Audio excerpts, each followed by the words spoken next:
I yearn for my jeans to look like this, but first I must learn embroidery, so let's do that. You have to start by what's called dressing your hoop. You put the small hoop down first, then your fabric, then your large hoop, and screw to tighten. That's what she said. You want the fabric to be taut, so nice and bouncy in the center. Then you can go ahead and trim the edges. I would pay special attention when you're doing this. I really rushed through it and it ended up looking super ugly. So definitely take your time here and try to make it look as nice as possible because, yeah, you can't fix it later. Now, I received this kit for my birthday from my best friend Phoebe. Thanks, Phoebe. It came with everything you need, including the embroidery floss. I learned it's called floss. This is what we're going for. Now, you take the stencil and you pop it underneath the fabric, and you can see through the fabric so you can trace it. This is a heat erasable pen. Every time I try a new hobby, I learned about all of these cool new materials that I didn't know existed. This pen was that for me for embroidery, okay? It disappears with heat. Who knew that things did that? You want to tape the stencil on, and I did use tape for the stencil, but I mean that I took the roll of tape and used that to hold the piece of paper up against the hoop.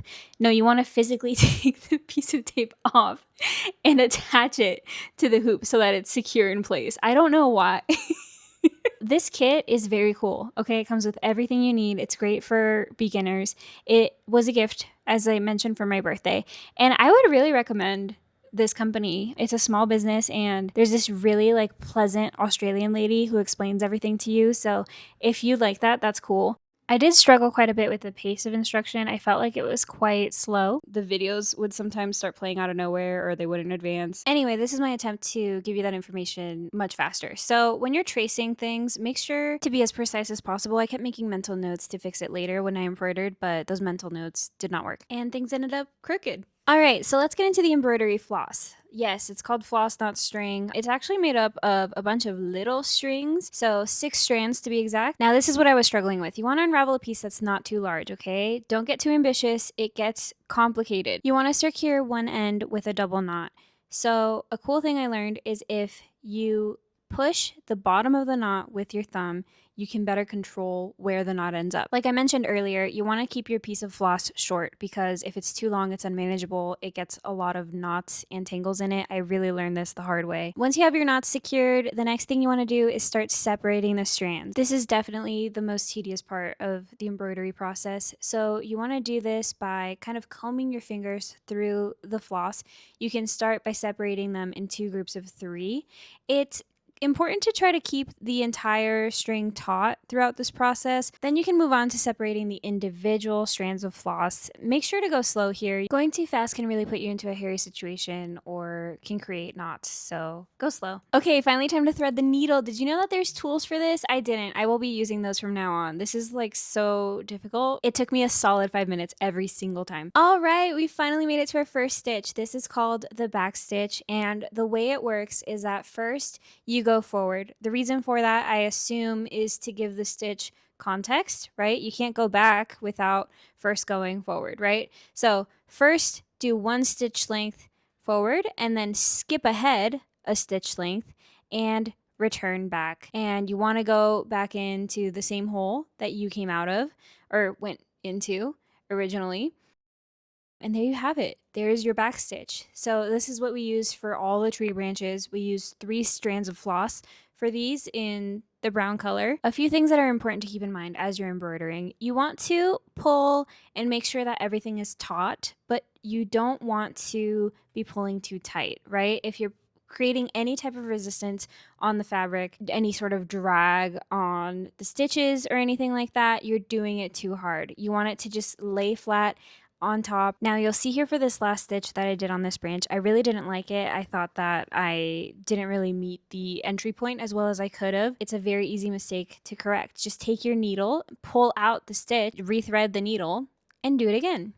So embroidery is a very forgiving hobby. If your floss gets tangled, you just have to cut it out and start over again. Yeah, not a high stress situation. All right, so this is how you secure your stitches in place neatly when you're nearing the end of your rope or floss. Sorry, floss. This is how you do it. So you want to not pierce the fabric, just kind of go underneath the stitches.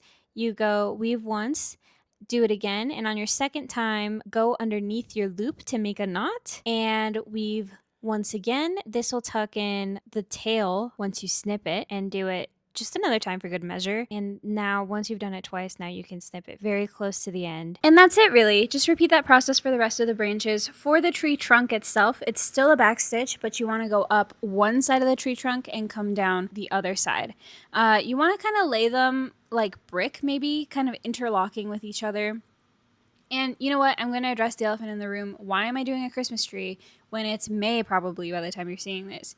Well, if you can look at my nails, you can see that it was February when I was recording this, okay? And my birthday's in December. That's when I got this. I'm editing in April.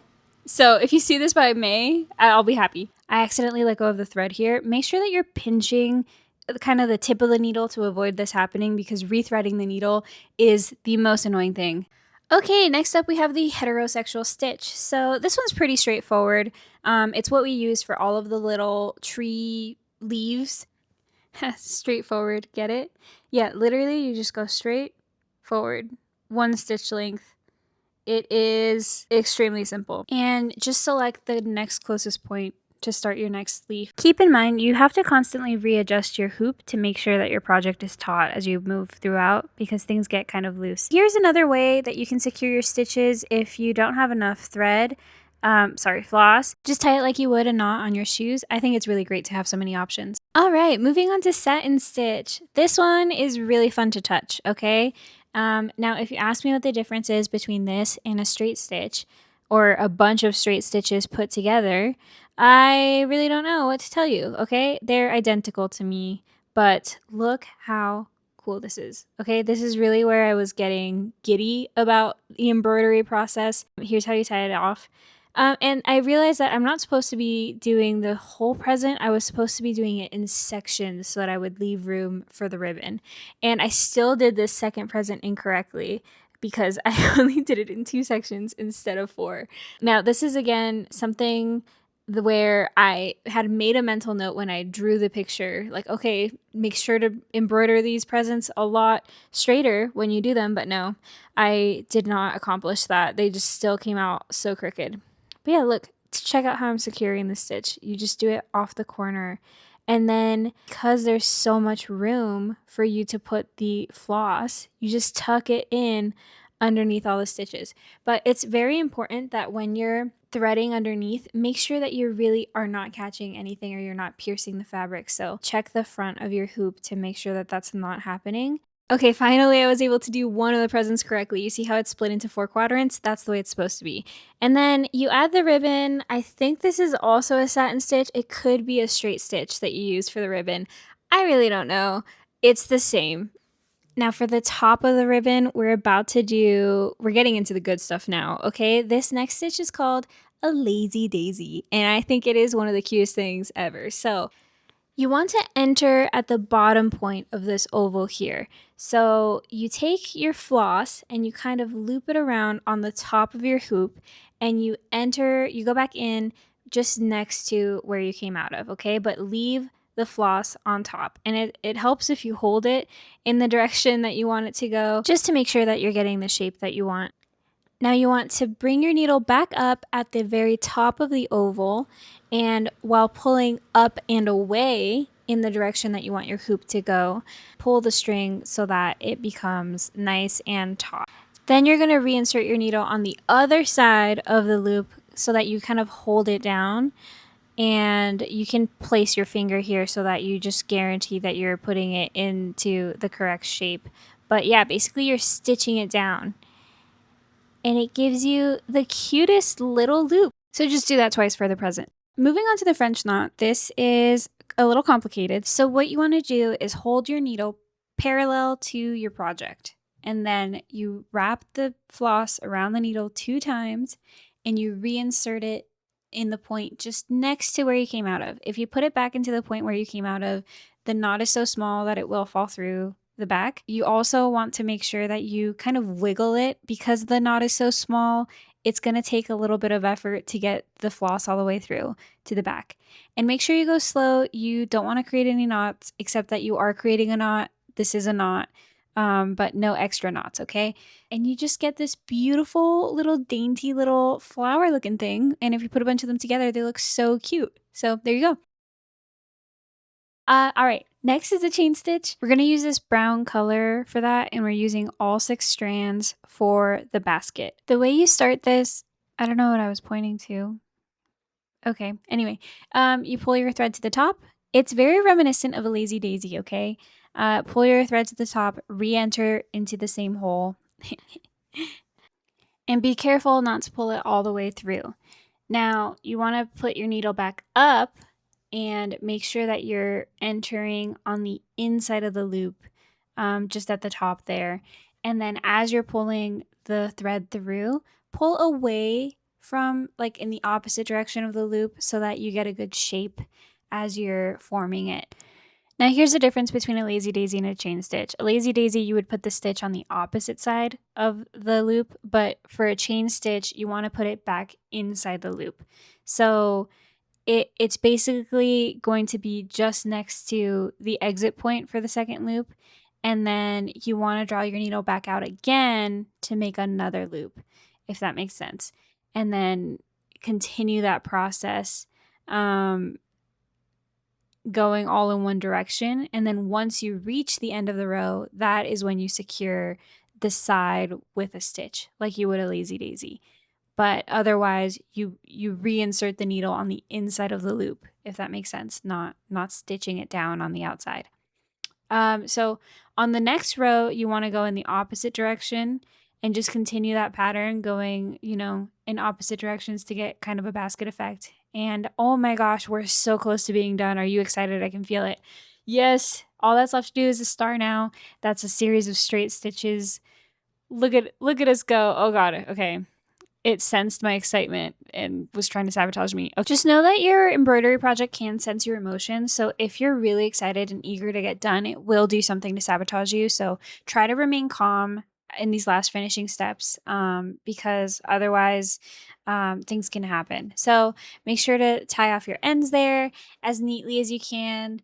We're going to cover this up anyway in our finishing steps. But there we go. The final snip. We're done. We're done. Ah! Okay. So now we get to see some magic here. There's some stray pencil marks, and you just take a blow dryer, any heat producing thing, and erase them magically. Wow. Now my hoop came with this cute like note card, and you have to take the hoop off to actually like adhere it to the project in a nice way. I think that was cool because then you can't see any of the stitches. Oh, you thought we were done with stitches? No, there's one more left. It's called the running stitch. Just picture like the needle is like running away through a forest of fabric, trying to weave in and out. Please excuse my delirious analogies at this point. I have run out of ways to describe using needles and floss. But yeah, let's speed this up.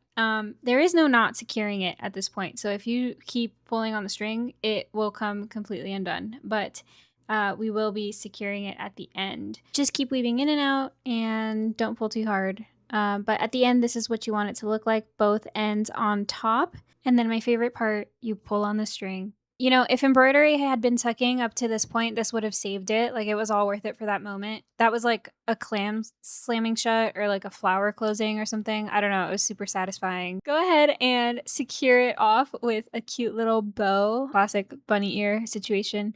And there you have it. That's it. We're done. I really hope you learned something from this video. I know I sure learned a lot through this process. Join me next time as I use my newfound embroidery skills for evil and inevitably do something really weird to my clothing. Thank you so much for watching. Bye!